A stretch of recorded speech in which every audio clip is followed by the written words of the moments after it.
একটা শহরের যে গোড়াপত্তন, একটা শহরের যে ইতিহাস, তার একটা বিশাল অংশ জুড়ে আছে আজিমপুর কবরস্থান। এই আজিমপুর কবরস্থানটি এতই বিশাল, আপনি এক দিক থেকে যখন ঢুকবেন আরেক দিক থেকে বের হতে আপনার প্রায় মিনিমাম 30 থেকে 40 মিনিট লাগবে।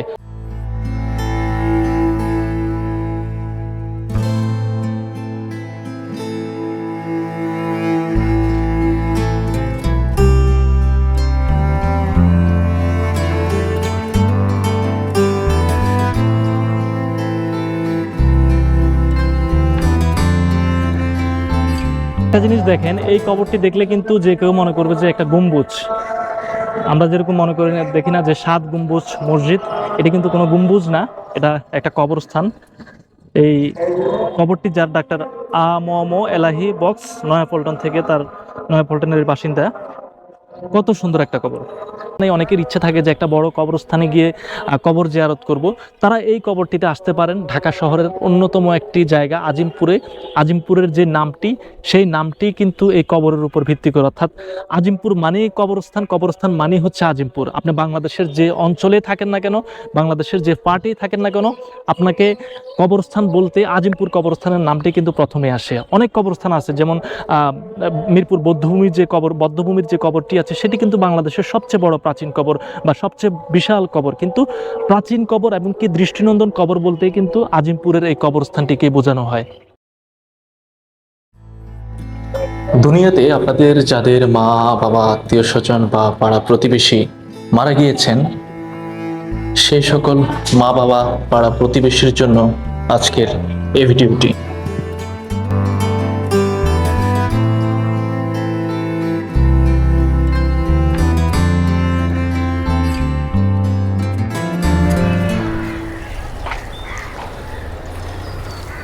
কাকা, কবরগুলোতে কতক্ষণ পর পর পানি দেন? মানে কতক্ষণ পর পর পানি দেন এই কবরগুলোতে? একদিন পর পর পানি দেন না?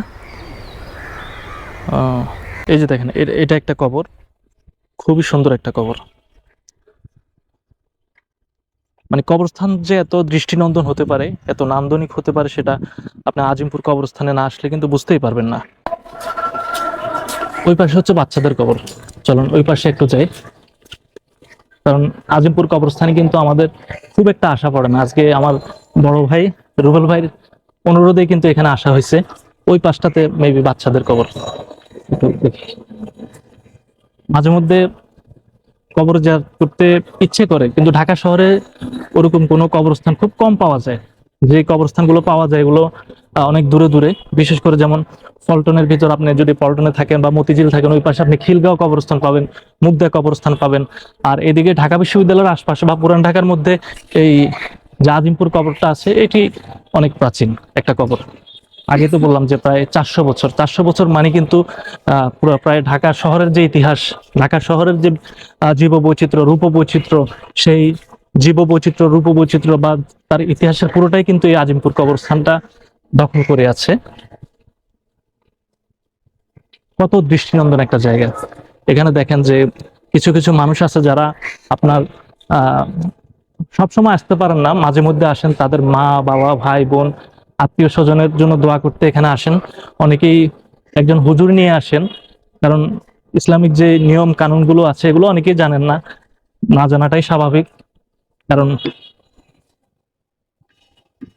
এই যে দেখেন, এটা হচ্ছে জানাজা ঘর, এই ঘরটিতেই জানাজা হয়। আর এই পাশের যেই ঘরটি আছে সেটিতে লাশটাকে গোসল করানো হয়। গোসল করানোর পরেই কিন্তু এখানে জানাজা হয়।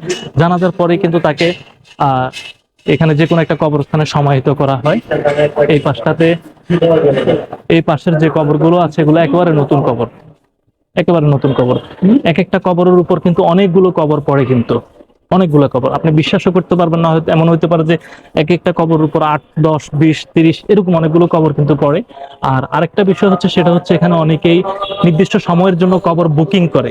ঢাকা শহরে একটা তথ্য ছড়াই গেছে যে এক একটি কবরের মূল্য 1 কোটি টাকা বা 2 কোটি টাকা। আসলে এটা সব কবর না, বনানীর দিকে যে কবরগুলো আছে, উত্তরার দিকে যে কবরগুলো আছে, সেই কবরগুলোর দাম কিন্তু অনেক। কিন্তু এখানকার যে কবরস্থানটি, আজিমপুরের যে কবরস্থানটি, এখানে কিন্তু সর্বসাধারণ, অর্থাৎ আপনি একজন সাধারণ মানুষ কিন্তু ঢাকা শহরের বাসিন্দা, আপনার কবরও আপনি ইচ্ছা করলে কিন্তু এখানে দিতে পারেন। আমি খুবই লাকি এবং কি খুবই প্রাউড ফিল করছি এই জন্য যে ঢাকা শহরের বুকে এত সুন্দর একটি কবরস্থান, যেটি আপনি না দেখলে বিশ্বাসই করতে পারবেন না যে এত সুন্দর একটা কবর হতে পারে বা কবর এত সুন্দর হতে পারে।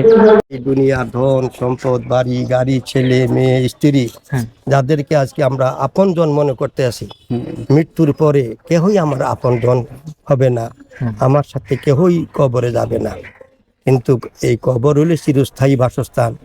সুতরাং এই চিরস্থায়ী বাসস্থানের কথা স্মরণ করেই কবরস্থানে আসলে মানুষের দিল অনেক পরিবর্তন হয়। আপনি কয় বছর এখানে? আমি প্রায় 20-22 বছর মানে কোন ভালোবাসা থেকে এখানে আসেন বা আসলে কেনই বা আসেন? এখানে আমার কিছু আত্মীয় স্বজনও আছে, তাদের কবর জিয়ারতের উদ্দেশ্যে আসা, মূলত জিয়ারতের উদ্দেশ্যে আসা।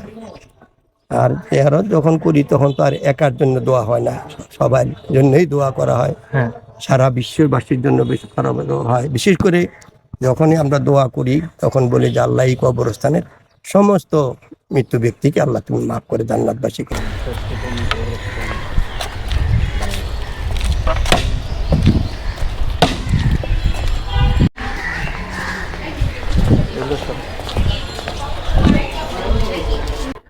আসলে জীবনে তো অসংখ্য কবরে গেছি, অসংখ্য জায়গায় গেছি। সর্বপ্রথম যখন হজরত মোহাম্মদ সাল্লাল্লাহু আলাইহি সাল্লাম আমাদের নবীজির প্রাণপ্রিয় নবীজির যেই রজা মোবারকে গিয়েছি, তখন সেখানে যাওয়ার পর নিজের মনটা প্রশান্তি ভরে গেছে, এত শান্তি লাগছে। আর বাংলাদেশে আসার পরে এই প্রথম এই আজিমপুর কবরস্থানে আসার পর মানে সেরকম একটা ফিল বা মনটা ওই রকম মানে নরম হয়ে যাচ্ছে, যে কেন জানি না, যে কবরস্থানে আসলেই যে মন নরম হয়ে যায়, মনের মধ্যে একটা ভয় আসে যে জন্ম মৃত্যু কখন কার ডাক আসে আমরা তো কেউ জানি না।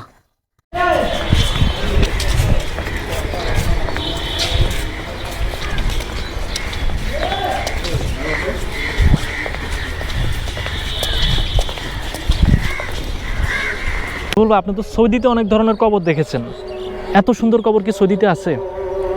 সৌদিতে একটা জিনিস কি, সৌদিতে কিন্তু কবর আছে অসংখ্য কবর, যে আজিমপুরা যা দেখলাম যে প্রত্যেকটা কবরের উপরে সাইনবোর্ড দেওয়া আছে, কিংবা অনেক জায়গায় আপনার পাকা করা কিছু মানে চিহ্নিত আছে। কিন্তু সৌদি আরবে কিন্তু এরকম কোনো পাকা করা কোনো চিহ্নিত নেই, কোনো সাইনবোর্ড নেই, কিচ্ছু নেই।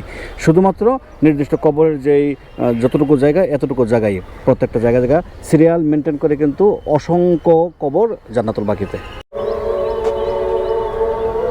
ও আল্লাহ রাব্বুল আলামিন।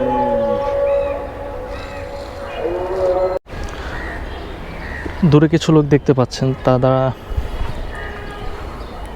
দেখেন এই কবর যেগুলো আছে না, এখানে অনেকগুলো কবরের জায়গায় কিন্তু খালি। আর এই পাশের যে কবরগুলো, এগুলো কিন্তু আপনার এই যারা আছে অনেক আগের কবর, অর্থাৎ প্রাচীন যে কবরগুলো, এগুলো হচ্ছে এই পাশে, যেটা হচ্ছে আজিমপুরে ঢোকার যে সময়টাতে। আর ওই পাশে হচ্ছে আপনার যে কবরগুলো নতুন, একেবারে নতুন কবরগুলো ওই পাশে দেওয়া হয়। এখানে একজন মানুষ একটু আগে মারা গেছেন, এই যে দেখেন জানাজা শেষে এখানে দাফন করা হয়েছে, এবং কি তাকে হুজুর এনে মোনাজাত করে তারা কিন্তু এখন চলে যাচ্ছে। যারা রক্ষণাবেক্ষণ করে তাদেরকে দায়িত্ব দিয়ে চলে গেছে। এই পাশের কবরগুলো দেখেন অনেক দৃষ্টিনন্দন। আমি দৃষ্টিনন্দন শব্দটা ব্যবহার করছি, অনেকে হয়তো মনে করছেন যে কবর কিভাবে দৃষ্টিনন্দন হয় বা কবর কিভাবে নান্দনিক হয়। আপনি দেখেন যে বাংলাদেশে আপনি অনেক কবর দেখেছেন বা অনেক কবরস্থানে গিয়েছেন, কিন্তু এত সুন্দরভাবে সাজানো গোছানো একটা কবরস্থান আপনি কিন্তু অন্য কোথাও কিন্তু দেখতে পারবেন না, যেটা আজিমপুর কবরস্থানে এসে কিন্তু আপনি দেখতে পারবেন। এই কবরটা দেখেন যে মনে হবে যে আপনার 60 থেকে 70 বছর আগের কবর হবে এই কবরটি। এই যে আমার সামনের যে কবরটা আছে এগুলো কিন্তু অনেক পুরাতন কবর। এই কবরটা দেখেন, একটু এদিকে দেখেন, এই কবরটা একটু দেখেন। এটার যে স্ট্রাকচারটা, কবরের যে স্ট্রাকচারটা, সেটা একটু দেখেন কতটা সুন্দর, কতটা নান্দনিক। আরও আছে এরকম অসংখ্য কবরস্থানের অসংখ্য কবর আছে এখানে, যেগুলো দেখে আপনার মন ভরে যাবে এবং আপনার ইচ্ছা করবে যে এইরকম একটা কবরস্থান, এইরকম একটা জায়গায় আপনাকে দাফন করা হোক আপনার মৃত্যুর পরে। রুবেল ভাই, ওইদিকে গেছিলেন আপনি? ওইদিকে কিন্তু ওই পাশটাতে কিন্তু বাচ্চাদের কবর রয়েছে, বাচ্চাদের কবরগুলো ওই পাশে, হ্যাঁ লাস্ট মাথায় কিছু আছে বাচ্চাদের। আর এই পাশটাতে হচ্ছে আপনার আগের যে কবর, হ্যাঁ আগের কবর, প্রাচীন এক একটা কবর প্রায় আপনার কোনোটা 1950 সালে মারা গেছে, কোনোটা 1960 সালে মারা গেছে। তার মানে কি 50 থেকে 60 বছর। এটা দেখেন 1990। না না, 1990 সালে এটা। জন্ম 1948 বা মৃত্যু আগস্ট 1955। মানে ওই তো মানে অনেক আগের, 1950, 1900 সাল বা আরও আগের। এখানে একটা জিনিস লক্ষ্য করবেন, দেখেন এই পাশের কবরগুলো কিন্তু অনেক বড় বড়, আর এই পাশ দিয়ে কিছু কবর আছে আমরা সামনে দেখলাম যে ছোট ছোট, অর্থাৎ কিছু কবরস্থান বড়, কিছু কবরস্থান ছোট। যেমন এই কবরটি দেখেন অনেক সুন্দরভাবে সাজানো, আবার এই কবরটি একরকম, আবার এটি একটু ছোট। এক এক ধরনের কবরের অবস্থা কিন্তু এক এক রকম। এই কবরটি একটু দেখেন, এই কবরটি অনেক প্রাচীন একটি কবর। এটিকার বেগম শামসুন নাহার মাহমুদ। এটি 1964 সালে তার মৃত্যু মেবি দেখা যাচ্ছে না। যাই হোক, মানে এক একটি কবর এক এক রকম, কোনোটির স্থান অনেক বড় বড় জায়গায় পড়ছে, আর কোনোটি ছোট পড়ছে। আবার কিছু কিছু কবর আছে একেবারে দৃষ্টিনন্দন, যেগুলো দেখতে খুবই ভালো দেখায় এবং অনেকটা চার কোণ আকৃতির। ওই যে দেখেন এই কিছু কবর আছে, এগুলো দেখেই বোঝা যাচ্ছে যে অনেক পুরাতন।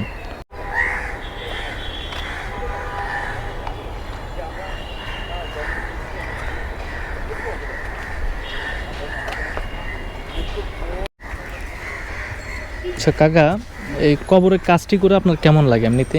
এই কাজগুলো করতে ভিতর থেকে কেমন অনুভব করেন? মানে কতটা ভালো লাগে? আপনারও তো একদিন মরতে হবে। কত লাশ দেখলেন বা কত কিছু? প্রতিদিন কিরকম লাশ আসে?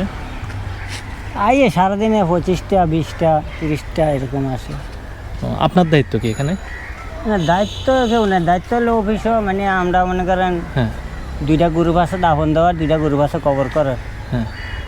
তাই আমরা এক গ্রুপে এই যে সকাল 6টাতে 2টা পর্যন্ত যাই আইসে দাফন দিছি 3-4টা, হ্যাঁ। মানে আবার পরের গ্রুপ আইসে রাত দিব যাই আসে। আচ্ছা, আপনারা তো খুব কাছ থেকে এগুলো দেখেন, এমনিতে ভয় লাগে না কোনো সময়? না, এগুলো কিছু হয় না? না, আপনি কয় বছর এখানে? আমি অল্প কয়েকদিন ধরে আছি।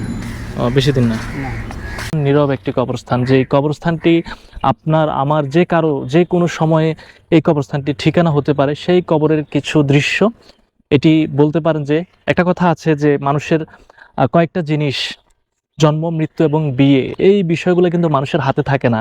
সেই মৃত্যুর শেষ পরিণতি, অর্থাৎ মৃত্যু হলেই আপনাকে এই জায়গাটাতে আসতে হবে, এই কবরে আসতে হবে, এই কবরে আপনাকে দাফন করা হবে।